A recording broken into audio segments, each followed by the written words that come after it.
நான் தூக்குன பொண்ணுங்கெல்லாம் நல்லவனுங்க கிடையாது. எல்லாம் எவன் கூடயோ படுத்துட்டு பண்ண கூடாதெல்லாம் பண்ணிட்டு யாருக்கும் தெரியாம அபோஷன் பண்ண வந்தவளுங்க. நல்ல பொண்ணுங்கெல்லாம் சொல்லாதா? டேய், அவ அபார்ஷன் பண்ண வந்தாலோ இல்ல அரைகுறையா ட்ரெஸ் பண்ணிட்டு வந்தாலோ இல்ல அவுத்து போட்டு வந்தாலோ அவ நல்லவளோ கெட்டவளோ உன் மயிருக்கு என்னடா வந்துச்சு? அவ என்ன பண்ணாலும் அது அவளோட வாழ்க்கை. உன் கண்ணுக்கு அவ கெட்டவளா தெரிஞ்சா நீ என்ன வேணா பண்ணிடுவியா? என்ன கூட்ட பேசிட்டே இருக்கீங்க? என்னடா ஒரு மண்ணும் பண்ண முடியாதுமா? ஏன்னா நான் என்ன தப்பு பண்ணலையே.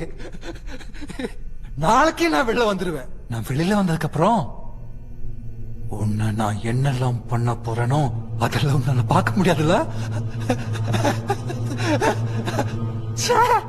அது நினைச்சாதான் பாவமா இருக்கு.